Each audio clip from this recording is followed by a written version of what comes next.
Hey, what's going on, friends? My podcast every day is broken up into two parts on the free platform. The first part, Act 1, is right now. When it's all done, go right on over to Act 2 to get the second half of the podcast. Thank you so much for checking out my show. Hello, my friends. Welcome in to the Eric Zane Show podcast, the daily show, where I discuss news, nonsense, and my personal adventures each and every day, Monday through Friday, right here. All right. I have a lot to get to today, but I'm not really sure where I should begin because I spent part of my weekend up north at Fear Bunker North, and that was absolutely incredible because I got to survey the damage to the property up north. I do have a video, audio, whatever, proof, pictures, whatnot of what actually happened there. And I'll get to that in a second. I just sent myself the pictures, so it'll take a second. But I will say this. The property has a ton of trees down, but I think my biggest problem is merely getting rid of the trees that are on the ground because not one of my dwellings, the old trailer and Charity Scam Mike's trailer, was damaged. Were damaged. They were not. And that's outstanding. And I really couldn't believe it, really, that they weren't damaged. The power pole, there's two power poles that are busted. So they got to, and David says, now you have sticks to pick up. Exactly. I've already planned in 2 weeks a stick picking up adventure over there in beautiful Grayling, Michigan. So I'm excited about that. It, my God, was quite a thing. Here's some of the highlights of what we're looking at.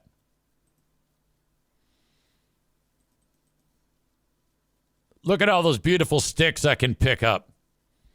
Trees just broke like that. If you see out there in the distance, all that whole tree line, as all those trees have busted off. That's kind of a mess. Over by my place, actually, that's one of the power poles. It looks all bent because it's cracked. They have to replace it. This is the road that normally is passable. It gives you an idea of just some of the damage. If you look closely in this image right here, that is a power line that branch has fallen on.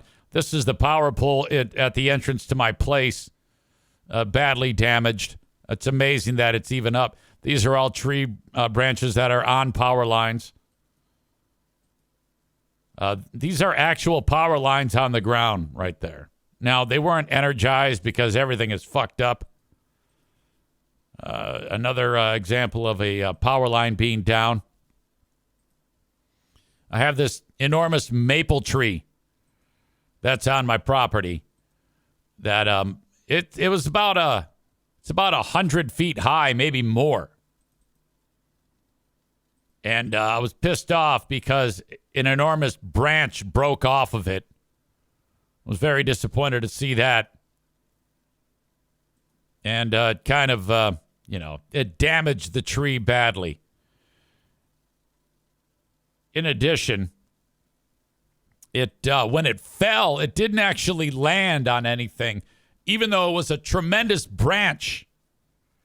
But that thing came down and in an absolutely perfect spot. It didn't crush anything.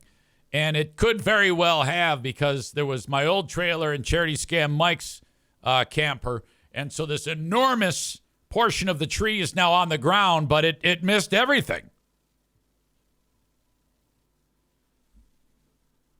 Smitty Pack says that is easy work for you. Many people are fucked, and dudes stay way further away than that from the power lines. Idiots will re-energize them with home generators. Wow, I didn't know that. Chris says, chainsaw party up north. Can't wait to see Maureen's Little Tykes chainsaw in action. So, literally, I just drove in, and I couldn't even make it into my property because the road was blocked. I had to walk in. And as I'm walking in, I'm just my eyes on the ground looking for power lines. And I'm looking up. Okay, those are attached. That means they're probably not. There's nothing on the ground here. Wait a minute. There's nothing attached there. Oh, my God, there's a power line there. I have no idea if they're energized or not. So, as Smitty Pack says, I would just avoid and take the long way around. And then going down my driveway, actually, to the property proper, there's lines are everywhere. They haven't even gotten in to put the yellow tape down. As I was approaching the area in northern Michigan, I was seeing electrical crews from as far away as Kentucky and Tennessee. They have a central nerve center in the middle of that area of northern Michigan where they've rented out space for 1,300 energy crew workers that are there from all the states. And they're describing it, the energy company that I deal with, this is not a repair to get power on. This is a infrastructure rebuild. In any given year, they will replace 400 to 500 power poles a year just from wear and tear without ice storms happening. But up until this weekend, they had already replaced 1,000 power poles that had fallen in this 10-county disaster area. So that has been quite a job with plenty more to go. They are indicating that the major areas of where this all happened, that by the end of Tuesday, they're saying that they might be back in business. And I'm like, I don't know, man. But they did indicate that the really hard-living line areas won't see power then. Chris says, put the shit underground now while they... Good. Put the shit underground now while they have the chance. Smitty Pack writes, for those in the chat, I am not normally on here to get the show. Is there a way with Prime to remove the ads? That is exactly what you would do, Smitty Pack, is you'd link up your Amazon Prime account. There's a way to do that. Look, root around, and then link that bad boy up.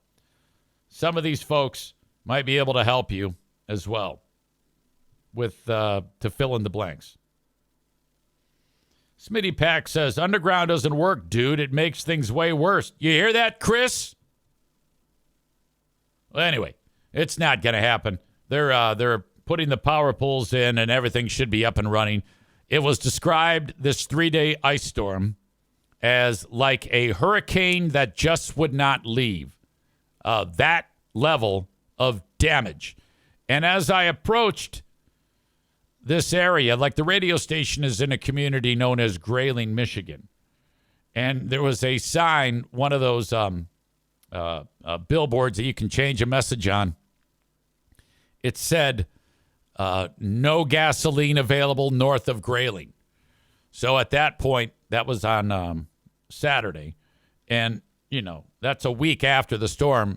North of that area, having to rebuild the infrastructure and get power to these places. It was making it so that gasoline was even hard to come by. But, quite involved. Molly says, why is it called the HLL?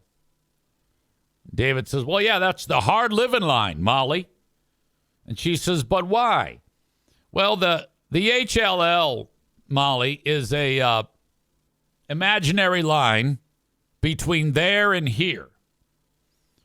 And when you cross it, 99% of the people across a hard living line are poor, who are living life hard. Life is hard. And typically, they're substance abusers, and they beat their wives and have sex with their kids. That is what is known as the hard living line. And people on the wrong side of the hard living line, David says they're dirt people. Exactly. EZ, the question has been asked to me. Where are these hard living lines? Well, they move, for starters, and they're everywhere. If you're driving down the road and you're like, wait a minute, there's fucking washers and dryers on the front yards of these houses, and there's an old beat up 67 fucking Ford Pinto or whatever the fuck. I don't think they made those then, but whatever. You get what I'm going for. You're in a hard living line area. You got to get the fuck out of there before you get raped. You know? Donko says some hard living lines are right in the big bad cities. Exactly. You'll know it when you see it and feel it. You want to be in the territory that is not hard living line. Easy living line. Chris says, I live in a hard living line of Buffalo. I also have a reservation right next to me. All reservations qualify as hard living line areas. Don't let those casinos fool you. Yeah, some folks that are not, meet the qualifications of hard living line areas live in hard living lines, or in the areas that are on the wrong side of the HLL, like Chris there. Chris does not sleep with children, nor does he have cars on blocks in the front of his house. Yet he lives with these animals. Nick with a great question. Was there a mouse catching update? No. I was too busy being kind of like overwhelmed with what I was seeing. So I wasn't able to do that. I wasn't able to actually have that happen where I could get a look at the mouse trap. And I regret that. It wasn't until later on that I thought about it. So, in the scope of the of Fear Bunker North, well, what you see right here is this is my silver maple. This is the biggest tree I have in this valley where I live, and as you can see, it has taken a massive hit. This is the trailer, and look how close this is to the trailer. And any part of this tree could have fallen down and crushed my trailer. But in this clip right here, you can see where I lost that limb and how far it stretches. Like that's how much how much taller that tree is when that is attached. But this enormous limb came down and it landed in such a perfect spot. I mean, if you think about it, it didn't hit my old trailer. And it did not hit Charity Scam Mike's travel trailer there, which is remarkable. Any other parts of that tree could have fallen off and landed right on our shit, and we would have been fucked. But we lucked out. And now, like you said, I am faced with, look at all that firewood. And that's just the tip of the iceberg. There's so many trees down in that area. That's several hours of work there just to cut that one up. Of course, I'm getting various bits of input from family members. Like, hey, what are you going to do? And I'm like, well, I'm going to go there and clean up. Well, you better not be alone when you run that saw. And I'm like, oh, no. No, I won't be alone. Someone will be there supervising, making sure. I'm going to be alone. Come on now. Stevie says, are you going to take that tree down now? No. It probably would be a good idea to get my friends from Kuiper Tree Care to take a look. They for tree risk assessment to see how much more damage there is to that tree. So I guess it's a possibility. But if all we have is that limb falling off, there's still plenty of tree there. And if it's all stable, then I'll still just keep it. It's a beautiful tree. It's been there for so long, and I'm just pissed off that it's damaged now, because when that silver maple its leaves are in full, they've grown for the year. The canopy on that tree is absolutely incredible. Man Bun Chris says, my response to people telling me to be careful and not be alone, I'll have my Crocs, don't worry. Bob is here. He says, an example, all of the state of Ohio is a hard living line. Yeah, I get a lot of people from Michigan would suggest that, or Pennsylvania even. There are some rough parts of Ohio. There are some nice parts of Ohio. Come on now. Man Bun Chris says, people who don't have enough money or dirt to live in the hard living line go by the term Zaniac.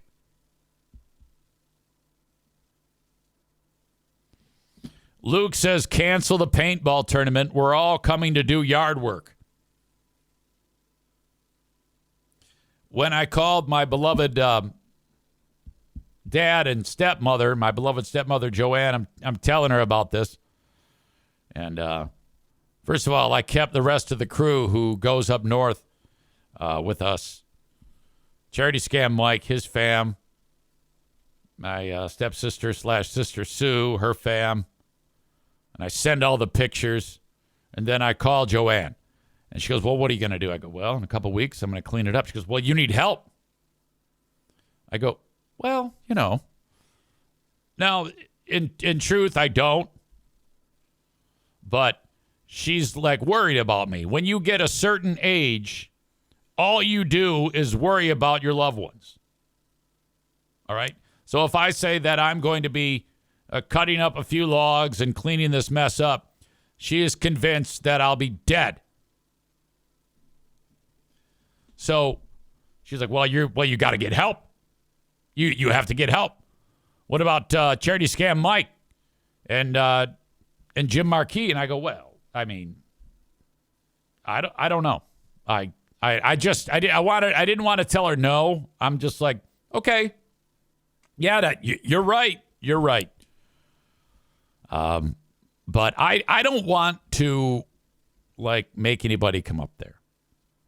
I'm going to be going up Thursday, Friday, Saturday, Sunday. And I don't want to make anybody have to do that.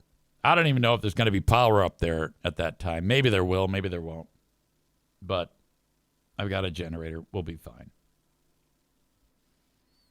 So that's where that all went. Now, prior to going to... And by the way, I'm driving in, and the road to get to my driveway is blocked. I can't even get to my driveway. And there's trees down. And there's a car there. And I don't even know who that belongs to. So I park next to that guy, walk in, and then when I'm leaving, I'm walking back. And then out of nowhere, there's this guy. And he's like my, I guess, the son of my neighbor who lives down the street. And we had a good talk. And I was a little bit concerned because if you see people in that part of the area, there's a chance they might be a rapist or a murderer or something. So I got my hand on my pistol the whole time thinking, oh, my God. It worked out, though. Man Bun Chris says, don't look at the neighbor's car or the driveway or they'll shoot you. And that's exactly right. This guy, though, was in the road, clearing the road. So it was okay to speak to him. If he's in his driveway, you barely want to look at the guy. And you sure as shit better not walk up somebody's driveway. Every place has a sign that says property protected by Smith & Wesson. And you can see the barrel of a gun on the sign. This is the type of place where they probably have like trail cams everywhere, and it alerts them. And then even if they're like 100 miles away, if you're on their driveway, they'll just drive up and shoot you. And then when the cops come to clean up the mess, they'll say, "What happened?" "Well, his foot touched my driveway 3 hours ago, so I shot him." "Okay, no problem."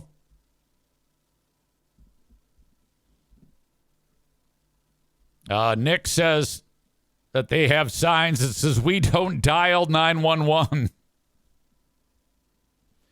Up there, we don't even have 911. It's lawless. It's like that show, Yellowstone. You just kill them. You just shoot them dead and dig a hole and throw them in there. No one ever sees them again. Half the families up there have been, had like 5 people murdered.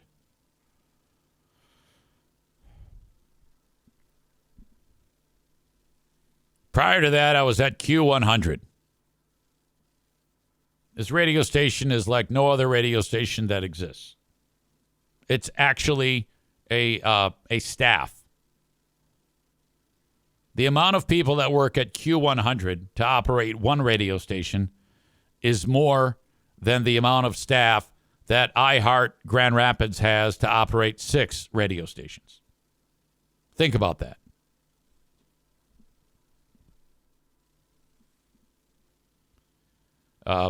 For this event, we were drafting our drummers for the Tournament of Rock.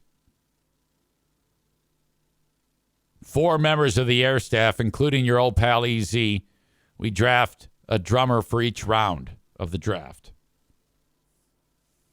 And then starting on Thursday, you'll have one drummer taking on another drummer, and then the audience votes as to who is the better drummer. At the end of the day, a winner of that bracket is determined, and the winner advances and the loser goes home.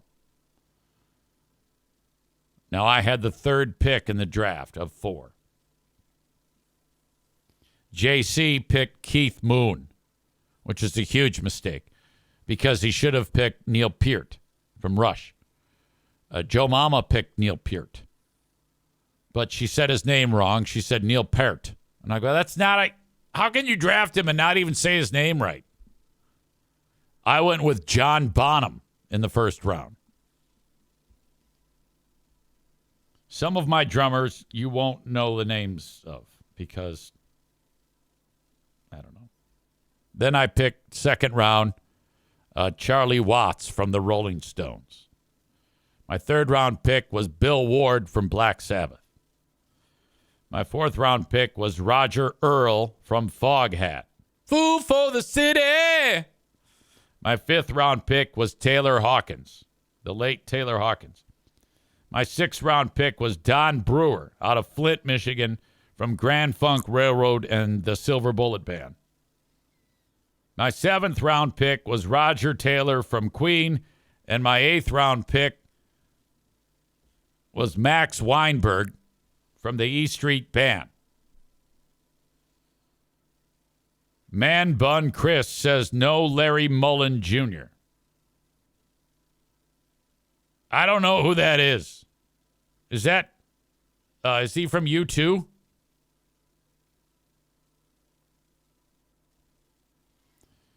Branjo says somebody should have scooped up Danny Carey from Tool.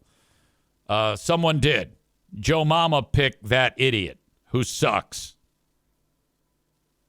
And Carter Buford from Dave Matthews Band was also drafted. I'm not sure who by. Chris in Buffalo says Stuart Copeland would have been a banger. He was drafted.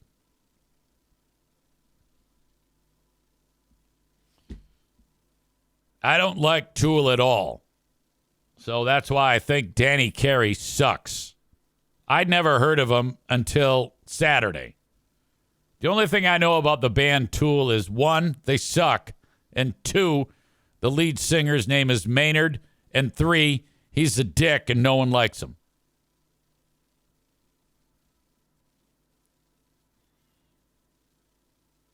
Chris says, what happens after you pick them? It sounds like a hype train. Well, yeah, then they, after they're matched up, each drummer is paired with an audience member. If that drummer wins that round, the audience member and the drummer advances. Last one standing of 32 wins like a ton of money. That's how it works. Ben says, what about Travis Barker? Yeah, Travis Barker was drafted. Joe Mama drafted Travis Barker. Adam says, is this like the guitarist draft from last year? It is. Man Bun Chris says, the winner gets power restored.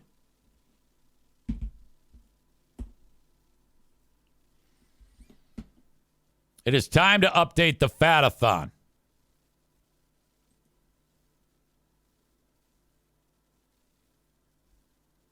Aaron sends an email. He says, yo, EZ, I'm right now watching the stream, which is a rare occasion for me. Then he says, you put on a great show. Well, thank you. I just have a question. When my Mastiff passed away, which was the worst fucking thing ever, my wife told me she will support me no matter which type of dog that I bring home. She does not want a Mastiff for various reasons, and man, I love them. It is super hard to lose them every 5 to 7 years, though. That being said, another type of Mastiff personality, or massive personality, is the English Bulldog. I am just curious if you know people in West Michigan that breeds them ethically. The Mastiff personality is unreal, and it is hard to live without one, but there are pros and cons, of course. So I think I may dabble in the Bulldog realm. From what I've seen, they have a huge personality. My rescue garbage can dog is going to need a friend in the near future. Hope all is well, and thank you. Well, I can go by the one who we purchased Darla from, but I don't know if that was a one-off thing. So I guess to answer your question, not off the top of my head do I know of a reputable bulldog breeder. By the way, they don't live that long as well, bulldogs, just so you know. If you get 8 years, you're like, uh-oh, I'm getting close. That's just something to think about.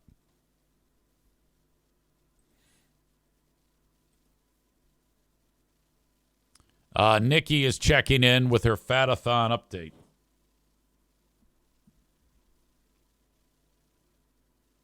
Last week, she was at 246.2. There was a lot of trash talking as myself and Jeremy were beating up the women for not having as strong of a week as we did, because men are better than chicks.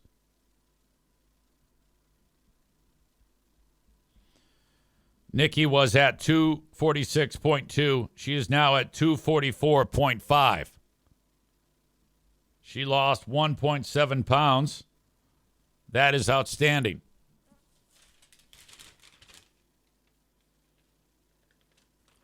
And let's see. That means she was at 21.4 pounds lost. That means she is down 23.1 pounds in 11 weeks.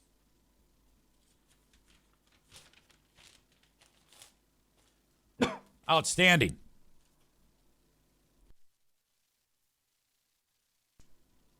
Rebecca. She is also down. She was at 284.6. She's now at 283.3 for a healthy 1.3 pounds lost. She's down 11.3 pounds, also in 11 weeks. EZ. I was at 182. I'm at 181. I lost 1. I've lost 4 pounds in 5 weeks. Make sure that number. Yes.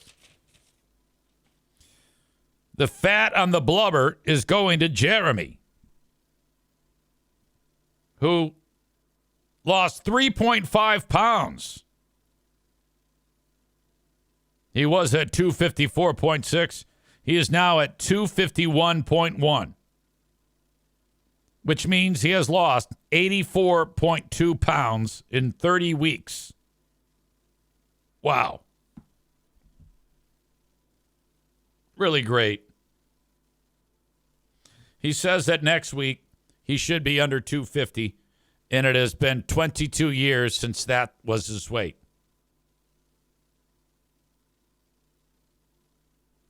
Just to think that 30 weeks ago, you weighed 335.3 pounds, and now you're at 251.1.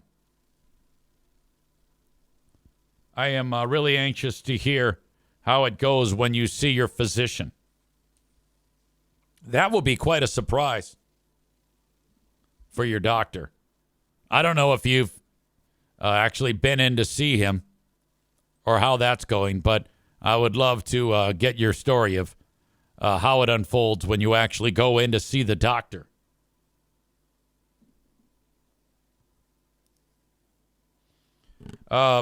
So congrats on Star on the blubber. Amanda did not do well. Now, this is 2 weeks in a row. What was her comment? I have had a bad case of the fuckets this past week. Ready? Hi, Pooh Bear. You're leaving me? Where do you go now? You're going to see pals. We have to take Madison's car to Irvine's today. A little later on. I have to work at 5, so. Say hi to everybody on here. You're on camera. Yeah, I'll be back. All right, see you around. What time do you think you'll be home? Probably around 2-ish. Okay. All right, sounds good.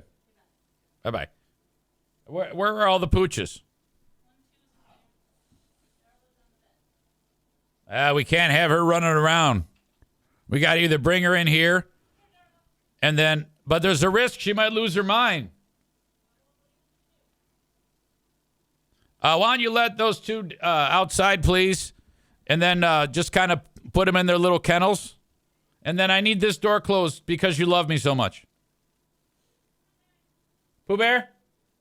Oh. Sorry, guys.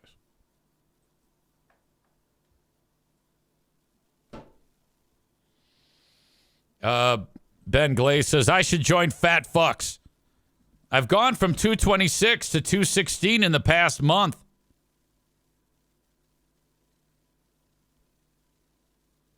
Jeremy says, I should probably make an appointment to see the doctor soon just to get blood work done and see how much my numbers have dropped. Yeah, it's going to be great, man. Smitty Pack, which is Aaron, I believe, says, Jeremy's crank is probably 3 inches longer. Got to put that thing to work, man. Ugh.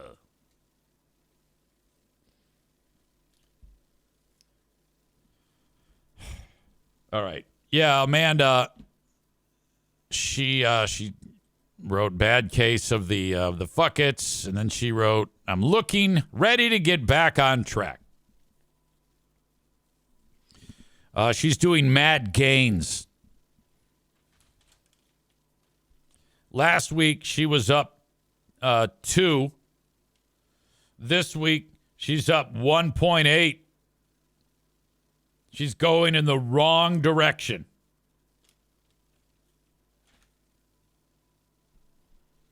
She had been 2 weeks ago. She was down to 23 and a half pounds lost. Now she's gone to 19.7 pounds lost, going in the wrong direction. So 295 and is inching her way literally back up towards 300. 296 6.8. Oh, God. At this rate, yeah, you're kind of like reminding me of our old pal who used to be on the show here, enjoying it regularly, who kind of just started to float up the other way, and then the next thing you know, just kind of like threw in the towel, and now, who knows? Yeah, you don't want that. You're going to have to turn this around, Amanda. Come on now. Time's a wasting. You know, you're not a spring chicken anymore.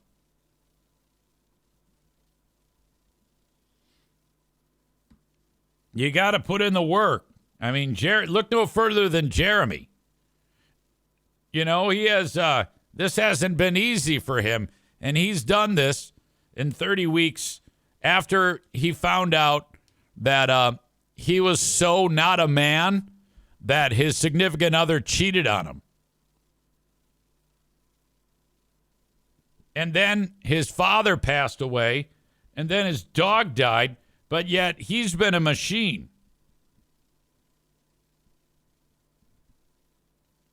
So you need to look no further for motivation than him. But unless you just want to basically wave the white towel, or in your case, giant bed sheet, and admit that you just don't have the right stuff to do this. I'm thinking that might be the case. You are in over your head. In fact, you might as well just eat everything in the fridge and freezer right now. You can spend the day today eating all the cookie dough. All the keto cookie dough.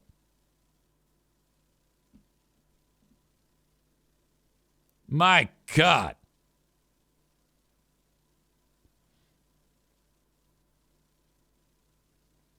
Man Bun Chris, talking about Jeremy, says your doctor won't recognize you at first glance. Jeremy says if she doesn't go down in weight next week, the white granny panties are flying in the air. No, let me tell you this.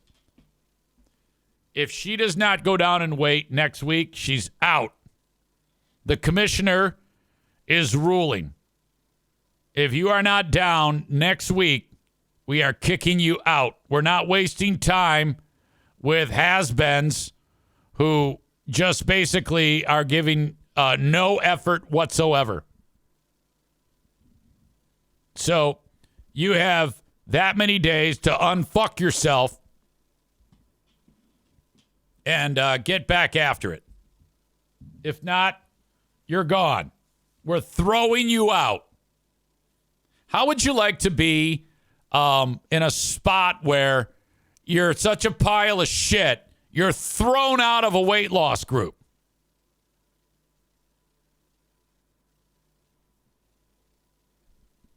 God damn it. Man Bun Chris says, geez, no suspension, just straight to blackball. Oh, yeah. We do not fuck around here. All right? Enough of this. Over the weekend, I was tipped off that my friends on Who Are These Podcasts, they played another voicemail from that guy who's pissed off about me making a crack that wrestlers are dumb, college wrestlers are dumb. They remind me of the types who go into the military. And that was all it took to get this guy spinning out. Now, I have an update for you. But just so you know, when I said this on Who Are These Broadcasters, this guy went and left a voicemail for Carl from Who Are These Podcasts, who is the big cheese behind the whole organization. And this guy thought that he could, like, I don't know, he wanted me to, like, say I'm sorry. He even paid $2 for a super chat that said, I need him to apologize, which is embarrassing. So I'm going to play you that one more time. This is that moment. Not going to be corny at all, Carl. And you can put this on whichever show you want, WATP, who are these socials, whatever. But you need to fire Eric Zane. And I mean fire him off your entire network because of what he said today about the military. And his flippant remarks which dishonored the men and women who have died for our freedom. Okay? I usually am not a Karen. I usually am not offended easily, but given the chance to even apologize, he just basically flipped us the bird. So I'm done. I'm not done with you, but I'm done with him, and I may be done with you if you don't do something about him. Okay. It's not a threat. It's just basically, I think you need to know how people feel. Thanks a lot, Carl. All right. Bye. Well, it's how you feel, and it is a threat. Look,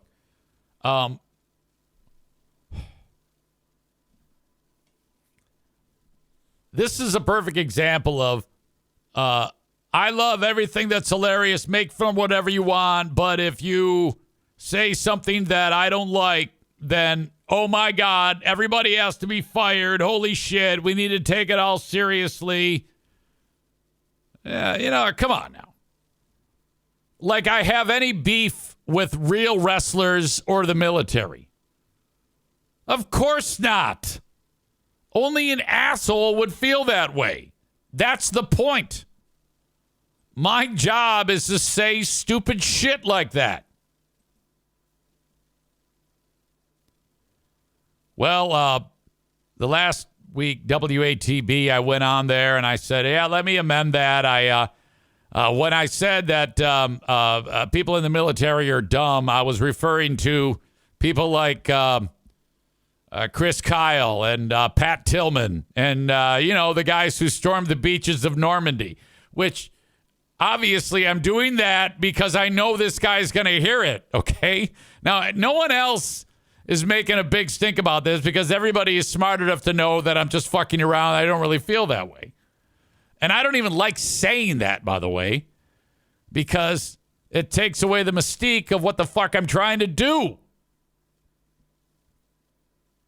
But I guess this guy wanted himself to be heard again on Who Are These Podcasts. And I have that clip for you. This is the latest.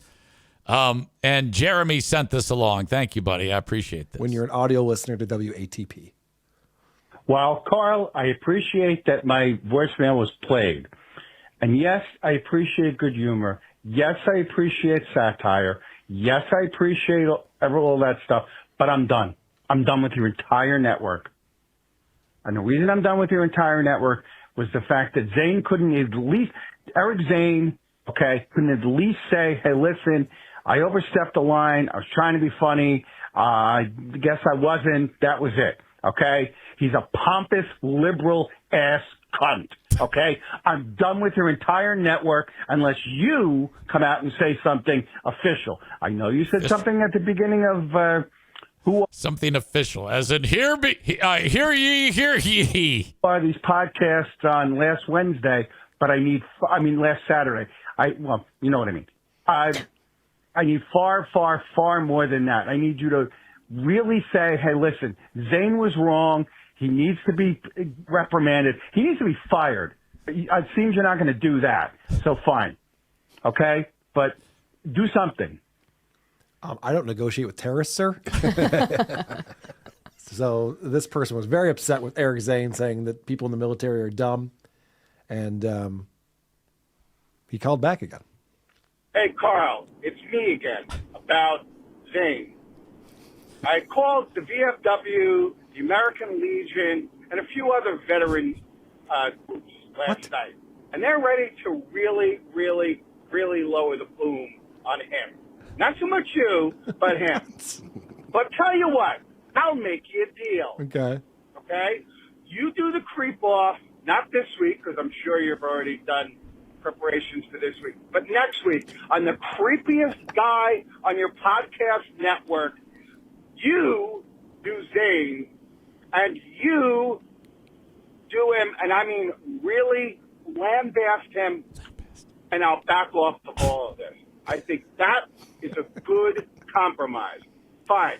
Everybody wants to say, oh, he's just joking, even though he made fun of the guys who died on the beaches of Normandy and everything else. Oh, by the way, that went over really well with the VFW, okay? But I will back off of all of this, and so will they, if simply you do that. And I don't mean just, phone it in. I mean, really, really, really blast the motherfucker. Okay, thank you. If we're doing creepiest person on my network, I'm taking Vinny. I'm not taking Eric Zane. Yeah, you guys would both pick each other. Yeah, right. For sure. Eric Zane would be in the top 3, I think. I think it's definitely possible. This guy's joking, right? He's not really calling VFWs and He might trying to be. get people angry with Eric Zane. I don't know. That was a long voicemail. I think he's serious. I would like to hear the voicemails from the VFWs. I mean, that if that's true, that's stuttering John behavior. Oh, yeah. Reach out to LGBTQ communities or what organizations and being like, Let's get him. yeah, right. Like, okay. They don't need to know about any of this stuff. Hey, Carl. Okay. A perfect way to squelch all of this is to have that type of reaction. Now, you all know me. I'm sure I'll just bite my tongue and not poke the bear any further after that. I especially I called the VFW and they're going to quote unquote lower the boom. All right, I'm not exactly sure. I've heard that term. Hey, I'm going to lower the boom. But what exactly is involved when one lowers the boom? Chris brings up a good point. Did you call all the VFWs? Because that's a lot. Or did you just call your local one? Or is there maybe one that's in charge of all of them? You might as well just call the president. That would be easier. He could probably spread the word on your behalf.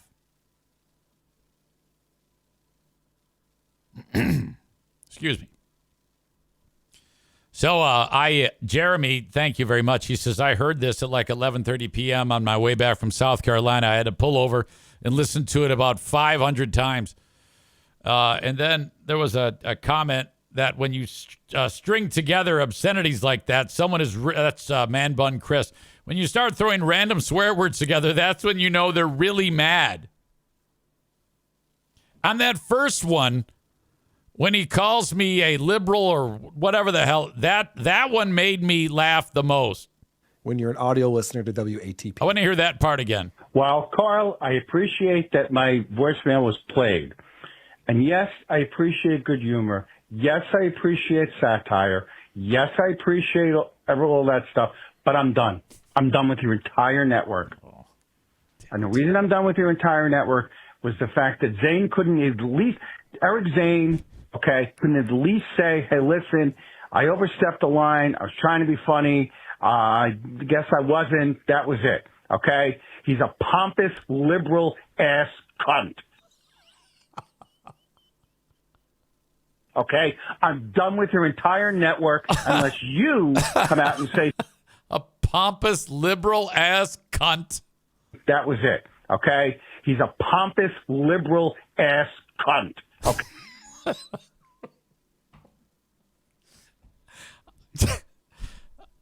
Okay.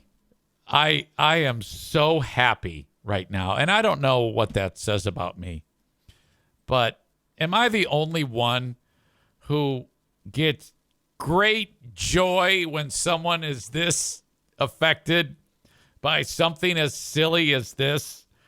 I don't laugh easily, all right? And I've said that many times, but god damn did I laugh at this. Holy shit. Oh. Man, did that make me laugh. Whew. Jeremy says, I think this should be the new intro to the Easy Show podcast. Smitty says, I really need that guy's email. No. We don't want to do that. We want to keep doing it. I mean, I've had so much success getting under this guy's skin. And I get so much joy when I know I'm affecting someone, when I know I'm annoying them. That is, to me, as valuable as money to make me feel good. Money always, who doesn't feel good when they get money, when they earn money? But I get the same amount of feel-good chemicals flooding my brain when I have had success doing what I did to that guy. My God, does that make me laugh? Shit. Man Bun Chris says that, and huge reading your Dirt People post. Yes, that was a good one too. That one I got because I know that I made him laugh. I don't know. 1 and 1A. If I can get a reaction out of somebody and I'm witnessing something that flew out of my mouth and I'm getting a reaction, fuck yes, all day. Guilty. So I said to Carl, I go, all right, why don't we do this? And I've put the challenge out there. I have challenged that guy to a fist fight. I don't know who he is, but he said, Carl said, yes, September 12th, he wants me to fight that guy in Detroit at the Magic Bag. That is our annual get-together. Sold out crowd, sells out every year. Been doing it for years. 500 fucking people there, crammed into this place. We're on stage. We'll have a ring set up. And I said to Carl, I will fight that guy bare knuckle, no rules. I am willingly putting myself out there for it. And I said it can be one of those brawls where every minute people are throwing in more weapons into the ring.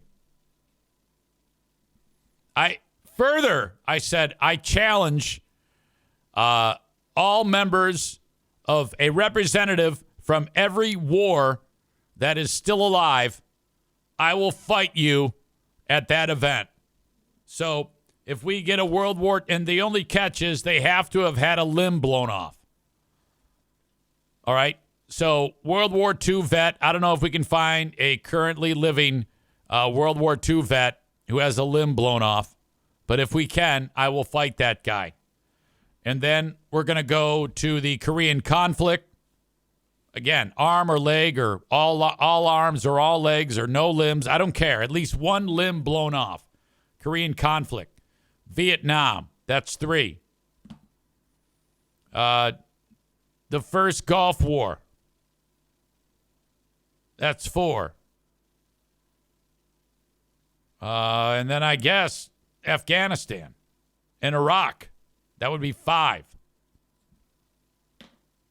I will fight people who have had limbs blown off at the Detroit Magic Bag show in September. And then the final fight will be against that guy.